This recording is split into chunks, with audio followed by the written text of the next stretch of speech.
Yang sampaikan tadi terkait dengan ikan-ikan pada pengen ke darat. Nah, kita yang di pantai utara, yang di pesisir pantai selatan, ada nggak yang saran, masukan supaya menjadi solusi supaya kita terhindar dari mara bahaya dan lain sebagainya? Ini solusi sementara ya. Toh nanti tetap merupakan babak penyisian. Ini umpama garu tuh garu wis wayahe liwat.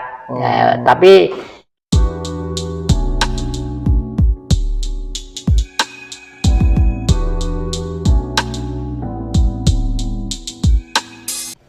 banyak yang memperingatkan masyarakat harus lebih berhati-hati karena potensi bencana dan lain sebagainya yang tidak bisa dihindari. Itu pandangan panjenengan seperti apa yang?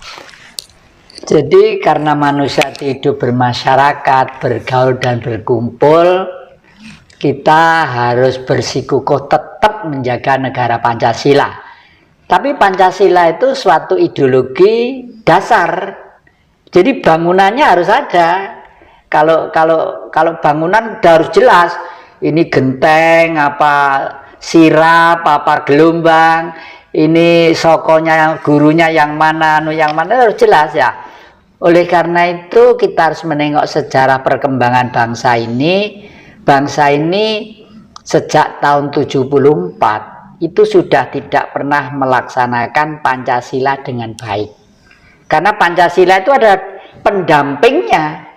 Pancasila itu kan dipidatokan Bung Karno di depan sidang Dukur di Cumbujo Sekai pada waktu tanggal 1 Juni 1945. Tapi sebelum itu penggaliannya itu sudah ada. Penggaliannya itu sejak tanggal 4 Juli 1900 tahun 27. Setelah Bung Karno bertanya pada tokoh-tokoh lama, tokoh-tokoh agama, tokoh-tokoh sepuh, tokoh-tokoh ini lalu Bung Karno pada waktu itu kuliah di ITB, berjalan-jalan di suatu desa, ketemu dengan masyarakat desa. Di sana ditanya, ada orang tuh kerja nyangkul di sawah, kerja keras, peluhnya itu deluweran, kena terik matahari, tidak pernah susah, tidak pernah masih kerja keras terus, tapi hidupnya kok miskin. Ditanya namanya Marhen. Nah, itulah sejarahnya. Jadi Marhen itu ternyata adalah bukan ideologi, nama orang yang kerja keras, pantang menyerah, punya tanah yang subur, punya kekayaan, tapi kok miskin. Apa yang buat miskin? Sistemnya. Oleh karena itu Bung Karno tidak pernah membenci kepada manusia, itu tidak pernah. Membenci Barat pun Bung Karno sebenarnya juga tidak pernah. Membenci Cina juga tidak pernah, membenci Arab juga tidak pernah. Justru Bung Karno mengakomodir semua itu dalam suatu wawasan yang dipidatokan di PBB ya, sekitar tahun 60 itu. The Five Principles of Indonesia, Belief of God, Nationalism, Humanity, Democratic, dan Social Justice. Jadi ketuhanan yang Maha Esa, kebangsaan, kemanusiaan, kerakyatan, dan keadilan sosial. Jadi, nah ini adalah pendampingnya Pancasila. Kalau Pancasila tidak didampingi lah, Marhen orangnya, Marhenisme ajarannya, ya, Marhenis manusianya yang berjuang untuk orang-orang yang miskin tadi itu. Nah, kalau tidak didampingi itu, ya Pancasila tetap abstrak saja. Buktinya apa? Tahun 74 Pancasila itu dirubah. Yang rubah juga pinter Orde Baru itu.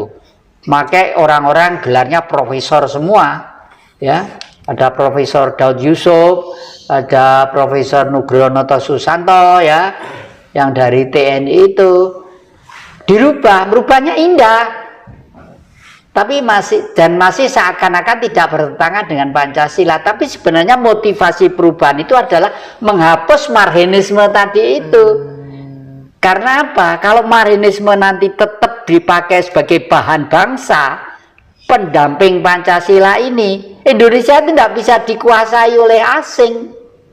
Karena kenapa VOC di sini 500 tahun? Karena pengen rempah-rempah, ya toh, pengen pala tadi itu loh ya.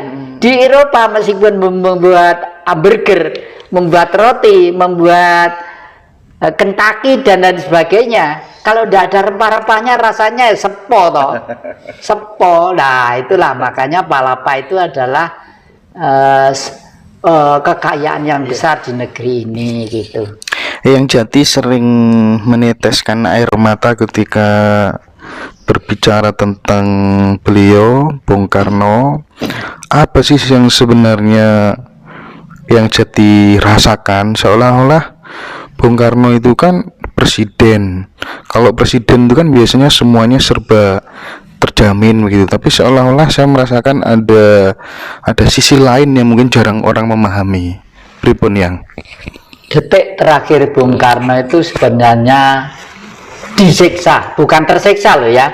Kalau tersiksa itu kan kodrat alam, tapi disiksa ya, disiksa. Oleh karena itu Bung Karno jauh-jauh sebelumnya sudah ngerti bahwa harus menata sejarah, sehingga sejarah itu minimal menjadi pegangan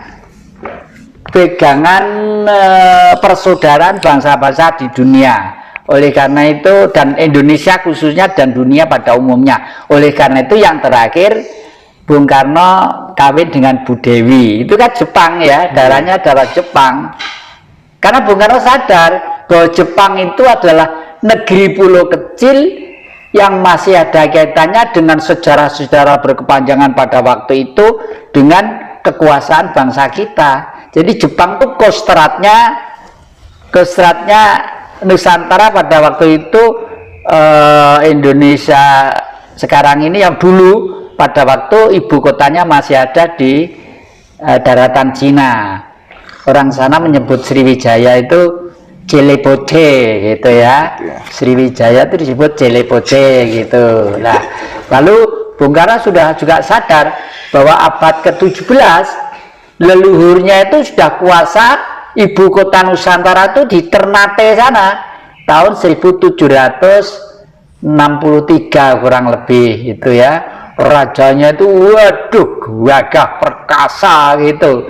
Itu kebetulan masih buyutnya Bung Karno, masih mbahnya Pangeran Diponegoro. Nah, dalam hal ini kepada adik-adik dan siapa saja, saya pengen memberitahukan, pengen mengabarkan, bukan menyebarkan ya.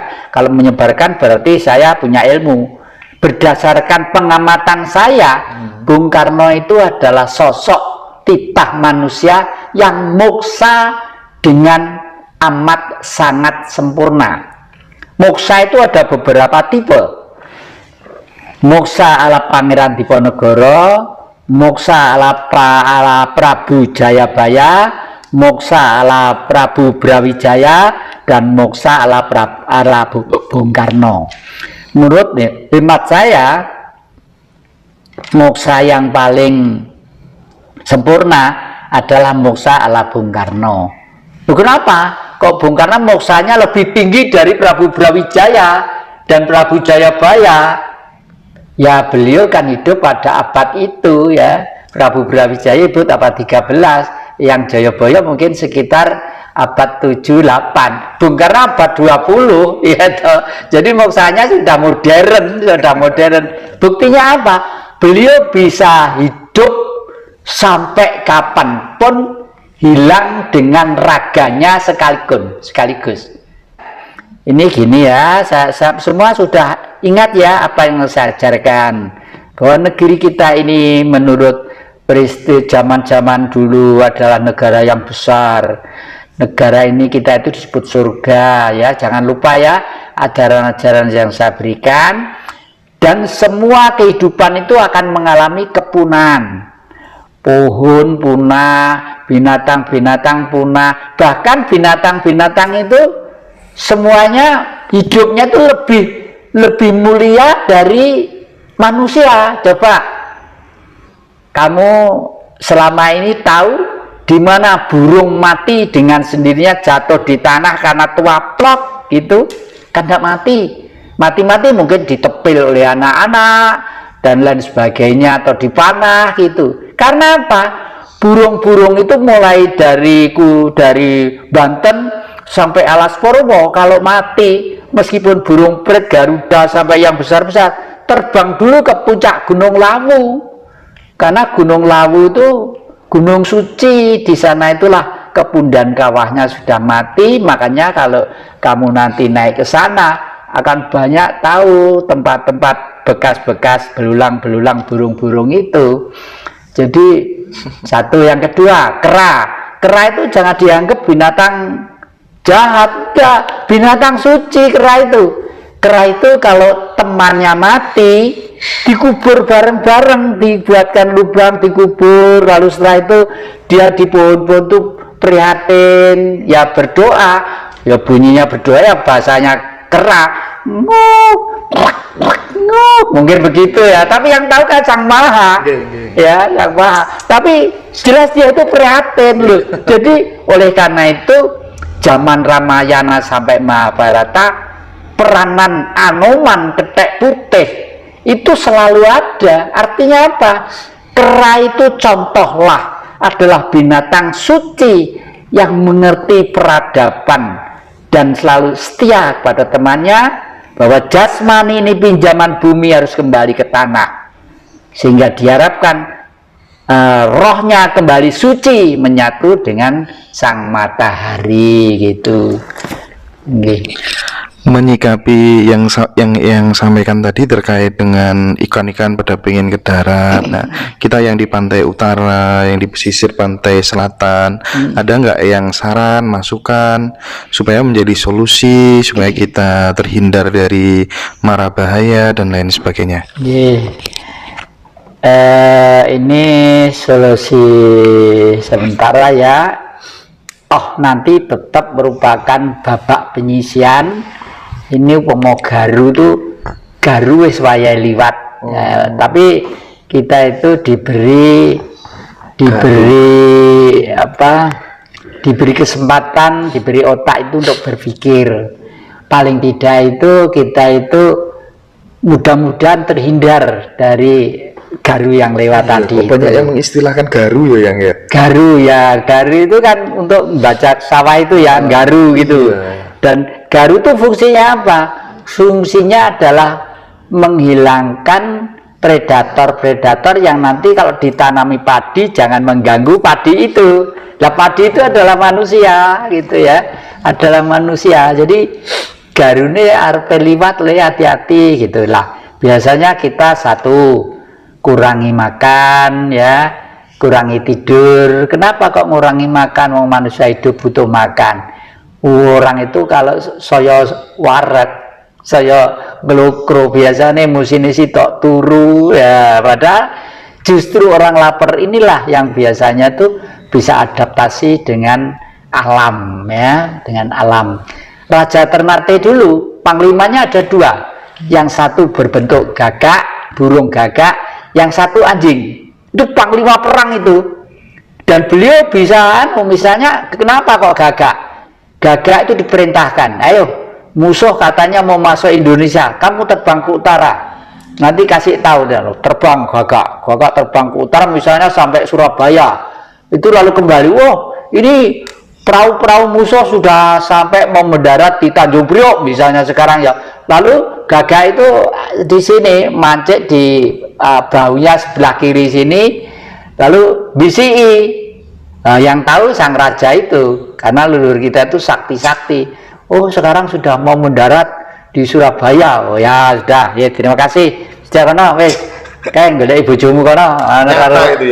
Nyata itu sekitar abad 17 Raja Ternate itu ya.